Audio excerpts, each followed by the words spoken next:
Hello guys, if you're wondering, we're still alive. Yes, Team Argumentor is back with another podcast. If you're new here, we at Team Argumentor intend to discuss, debate, and deliberate on several contemporary political, legal, and social issues. And I am Minhaj, and along with me are my co-argumentors, Joel and Maria, and we intend to do justice to these topics that we discuss, deliberate, and debate.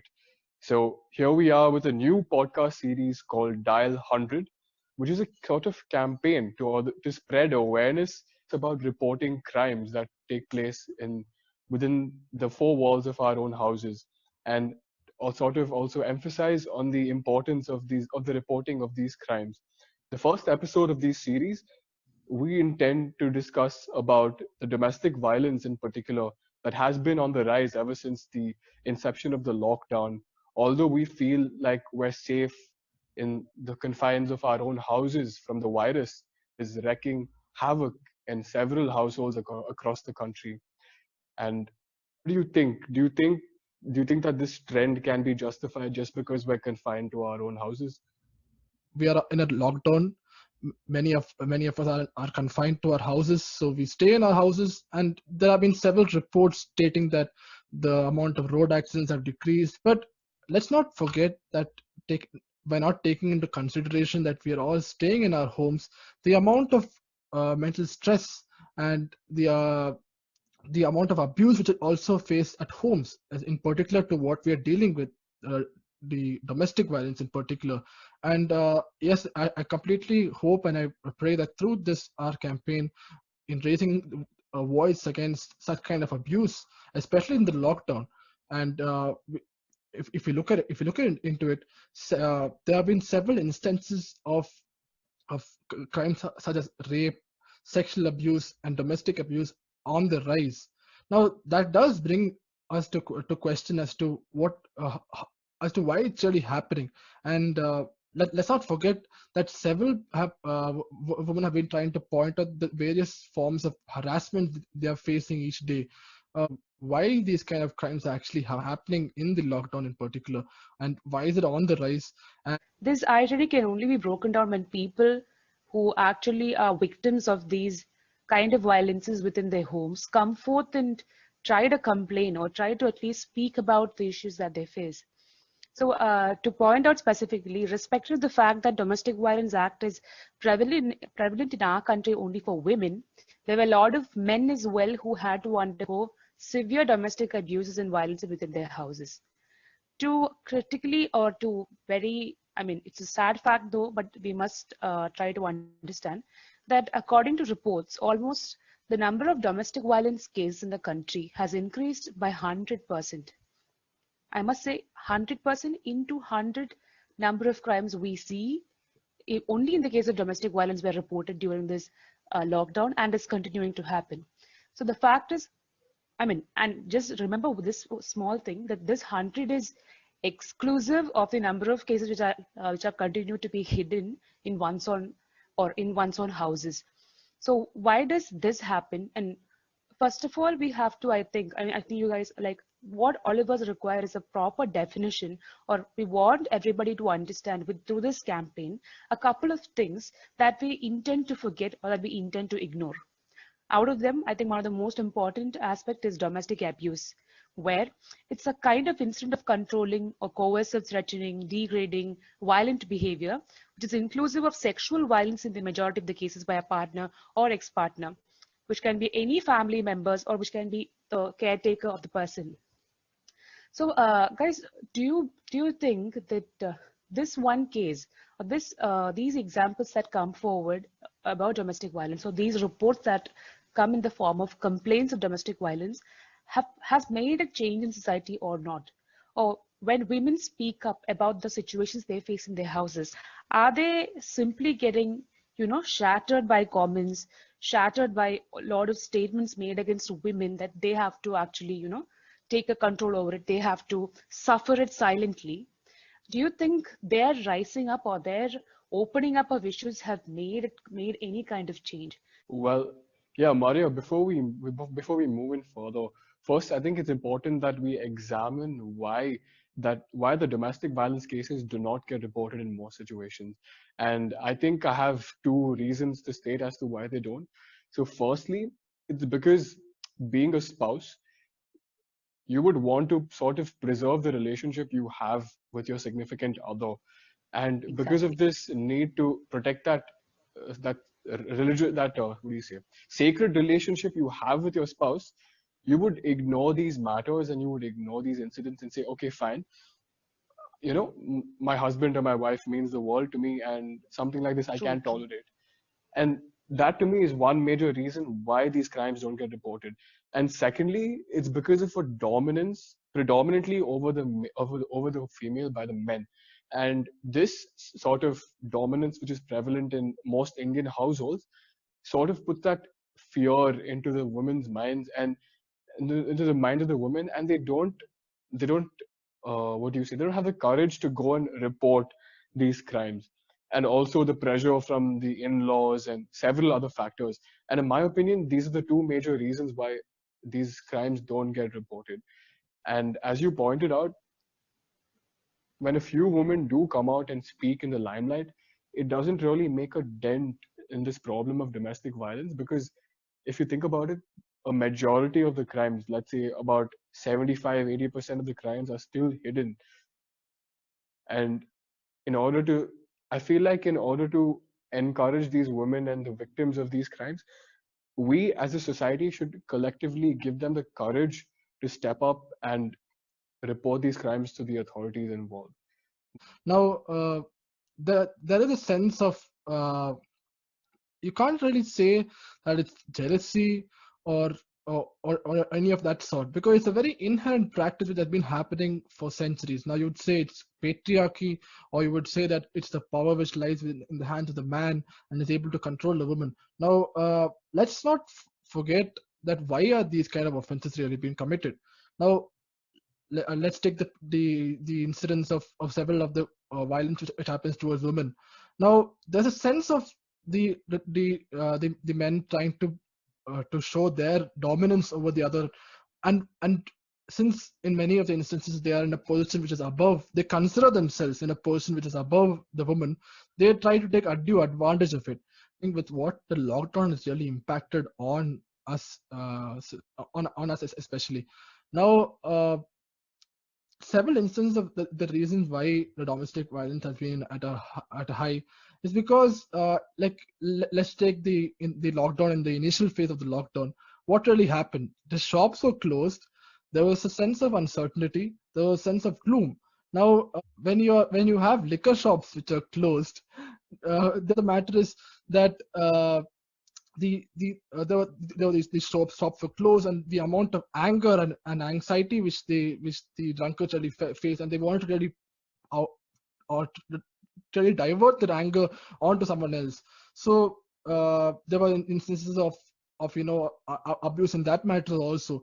And I will cannot tell out other reasons why the lockdown has really impacted the number of cases being reported. Why do you think it's on a high, despite the people are confined to the houses? The irony is that the lockdown, which was intended to curtail the virus, has also led to an increase in the amount of crime done against women. And have any of you watched a recent video with regard to that? There was a police officer. Yes, I think it went viral. It's really Yes, sad to yes. see someone in that stature Yeah, doing something like that. Exactly. so he was literally thrashing his wife, and it was literally so sad to see that the husband, the police officer, showing his anger on the wife and literally beating her badly. So I think that the sense from, like, the with such kind of instances also being reported, don't you think that these kind of crimes also increase because the lockdown has also created a sense of apprehension? There's a sense of uncertainty as to when the shops will open or when the businesses will open, or there's no, like, they will be thinking that there's no future ahead. When will we get back to business? Even today also, when we are actually having unlock in several phases, people are still uncertain of their businesses. Like even recently in Delhi, I think there was a video which went viral. There was this old age couple who was running their shop, and then they were really feeling sad that not many people are visiting it. Now the matter of the fact is that the video became so viral and people started to visit their shops. But that's not the case for many businesses also. Like many people have been laid off also. You have seen the data as to millions of people have lost their jobs. So don't you think it's also a factor of the lockdown being a greater role in the amount of violence being? I mean, there was, first of all, we are forced to understand the root cause of why such an increase of the DVs. So why do you think that domestic violence, not domestic violence alone, but still being domestic abuse and violence being a crime, why does that increase in such a, unstipulated amount? So I strongly believe, or out of all the news reports, all the researches we went through, I strongly believe that the one of the major causes of this is the economic insecurity families had to face. So a lot of people who researched upon the mental status, the mental trauma people are undergoing because of their, the suspension of their jobs, suspension of their incomes, employers not paying off the employees. All these things have created a kind of mental trauma in people. And sadly, the above called dominance factor, as stated by Joel, clearly gets used by the people who to simply trash off their frustration on their partner. This is not something gender weighted and all. This happens vice versa as well, man to woman and woman to man as well.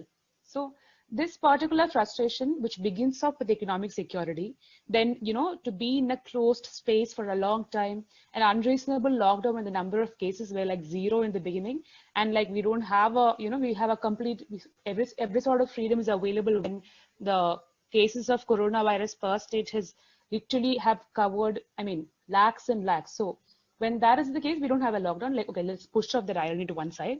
Like all of you said in the beginning, like when we had less number of cases, we did have a very strong lockdown, and all this the pushing of people into a closure has created a very difficult state upon all of them. But again, the question that comes in front of us is, irrespective of whatever frustration, whatever mental stress or trauma a person faced, do you think that simply this or the people who are like less, who has a, who has a dominant position have the right to simply thrash off their just with the name of frustration of our people in the form of domestic abuse? So do you strongly think that is that a justification to go on with the number of with the way domestic violence had been happening and reporting throughout a while? Minaj, do you have a view on that? No, not at all. I mean, if you look at it, of course, the frequency of domestic violence crimes has increased tremendously ever since the lockdown started. And like Joel said, it has to do with the frustration that's built up because of their economic insecurity and whatever tensions that they have. But it does not give anybody the right to take it all out on their significant other, because the although they are bound together by the sacred relationship of a marriage, they do not own the other person. That false sense of possessiveness is what make them feel like they have the right to assert that dominance over their partners, and that itself is very wrong. So I believe that these factors like dominance, um, you know, economic power, and then insecurity, trauma, all these factors come out, especially uh, when people are confined into their homes. Because if you think about it, let's say that there is a man who is earning minimum wage and is an alcoholic. With these factors in mind, let's say that he goes, spends most of his time outside the house and just comes back home. If you think about it, during the lockdown, he is confined to the four walls of his houses, to the four walls of his house throughout the day. And when he doesn't have these other activities to go to, he gets frustrated and takes out that frustration on his wife or his children. And that is a very sad state of affairs. And this trend surely must change, because domestic violence, like I stated earlier, isn't reported because of those factors. And I don't think it will, although we have a legislation for the protection of women against domestic violence. I don't think any legislation can change that mindset of the people, because that is something that we as a society need to inculcate as a change in our thinking process, and to sort of believe that although they are the significant other, although they are our spouses, things like that cannot be condoned. And that is what I strongly believe. As pointed out by you and also through our discussions as well, with regard to how the uncertainty also has played a major factor in the lives of people. But of course, I would not really be agreeing on the fact that you really vent out your anger because you're really frustrated about a particular thing, like since you don't have a job, or since you are unable to really to really come up to a position. You want to really show your anger, your frustration, and a place where you want to show your anger or your frustration is towards your spouse. That is completely irrelevant and nonsensical. And even if you're an alcoholic or not, you try to maintain your limit, and try to really distance yourself from such kind of inhuman practices. And to address this particular issue, we need to really address the measures against the domestic violence, in particular in our households. Like, how much ever we might say that patriarchy and other forms of dominance is being portrayed in the family, how do we really educate our the children or the next generation, or how can it start from our homes? How do we really start educating the our children, or how do we treat those who have been affected by these kind of crimes? I think maybe you guys can actually point out with regard to the same. Exactly, Joel. Like automatically, I mean, obviously the listeners will be having, they'll be exactly expecting us to speak about what were the measures taken against DV and what are the measures to be taken in future against domestic abuse to prevent it to a limit. So first part, like if I am a person who's asked about the same, like I am one of those people who had to acquire a situation where I actually got a chance to, I actually got into a situation where I had to listen to people who were, who were people who were suffering out of domestic violence. So, like, if I want to speak about an initiative that Kerala government had taken regarding a helpline number, and this news actually came out in April, 11th of April, where Kerala government launched a WhatsApp number to report domestic violence during lockdown. And Minaj, I think in the beginning we also tried to come out where people through their gestures in a video conference where women tried to express the sufferings they were undergoing via gestures that they used during the video conferences. Similarly, this WhatsApp number was given off by the government of Kerala. And this was a 24/7 working WhatsApp number where women can directly make a call towards the helpline number and thereby share the issues or concerns for which action would be immediately taken, even irrespective of the lockdown situation or whatever it seems to be. So, and the importance of this domestic violence or the rise in cases was not just limited to our country alone, but in the entire world. I mean, globally, the number of domestic violence cases were increasing, like uncontrollably. And this brings me to the statement made by, or the Twitter post of UN Secretary General Antonio Guterres, where he wrote that I urge all governments to put women's safety first as they respond to the pandemic. And domestic violence was moreover, according to the United Nations, was addressed. It was reported by the BBC that United Nations addressed domestic violence to be a shadow pandemic. I mean, and most of us will completely agree to that caption. It's a shadow pandemic where this has been a hidden issue for a long time, and it just got came into people's notice when these kind of viral videos, kept trashing on social media. So first, so I believe that first point of contact, or the first very action that we can undertake is with the help of providing them a mode of communication. Because obviously when people are in trouble in the situation where they have to face all these kind of sufferings, the only option they have is to communicate this issue that they have. So I honestly appreciate this initiative taken by the government of Kerala. And I think we can definitely urge other states also to come forward with such communication measures so that they'll act as an intermediary to work swiftly and take actions against this. Minaj, do you have a say on this or a similar notion from your part? Sure, I agree to everything you said, and to add on to that, like I said, I believe that although we have a domestic violence legislation, it does not have that much of a role to play apart from giving remedies to women. Unless the crime is reported, the authorities can't take any action. So, in order to address the problem of domestic violence, we must find ways to increase reporting, to encourage women to report these crimes. And as I said earlier, there's so many factors, not just for women, but for men as well, who are victims of domestic violence that hinder their ability to report these crimes. Like, let's say there is a child that has come off their relationship, or they're in a long-term relationship with their spouse and they want to preserve the relationship.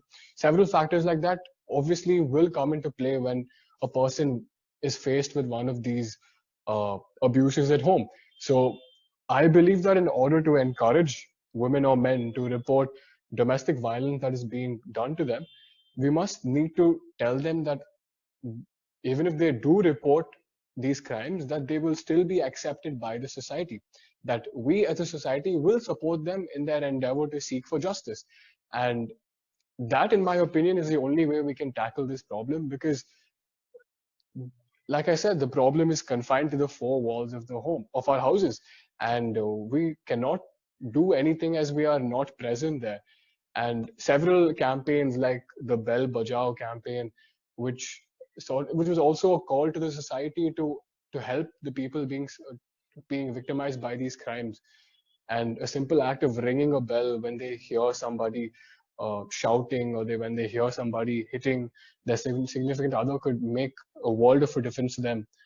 And in my opinion, the society needs to take the cause and work towards encouraging the victims to report these crimes. Yeah, as pointed out by Minaj, we need to give them a sense of that we need to enable that to then to deliver justice for those who have been affected by these kind of issues and problems. Uh, Actually, we need to really look into the matter of fact as to are there any helplines, or are there any kind of measures by which they can approach these particular agencies, because there's a sense of stigma does arise as to, like, if you report a particular issue, what does it happen, what are the side effects which happens, uh, well, what are the side effects which happens to the particular family. Now, if a woman is reporting the particular issue, how will he or she be, how will she be entertained in the family? How will the society look onto her? So I think the fact of the matter is that that that the many of the reasons why it's not really reported, or the matter of fact still remains the sense of fear. And we should really look into the fact that we have certain helplines and certain commissions which actually help out in this in the matter of justice for these women who have been facing such kind of abuse and harm. The NCW, the NCW, or the National Commission for Women, on Twitter handles as well, or you can reach to their helpline numbers, and also the national helpline number with regard to domestic violence, also the domestic abuse as well. So it looks like we are amicably we amicably try to agree upon that this issue needs to be really addressed upon by subsequent governments and different states, and that there needs to be a prior cut implementation of these laws.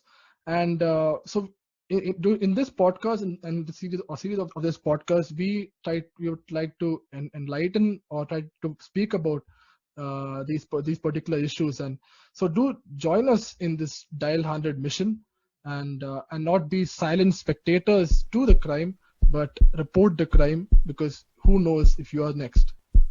Thank you for listening to our podcast.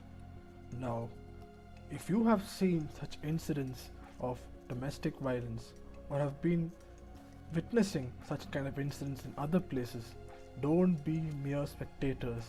Report the crime, dial 100 or other helpline numbers, because we need to tell to those who commit such crimes that this won't happen in my house. Do join us in this campaign in Dial 100, Report the Crime.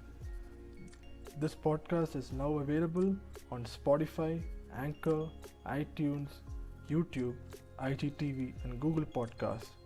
Stay tuned for the second episode. And remember, don't be mere spectators, report the crime.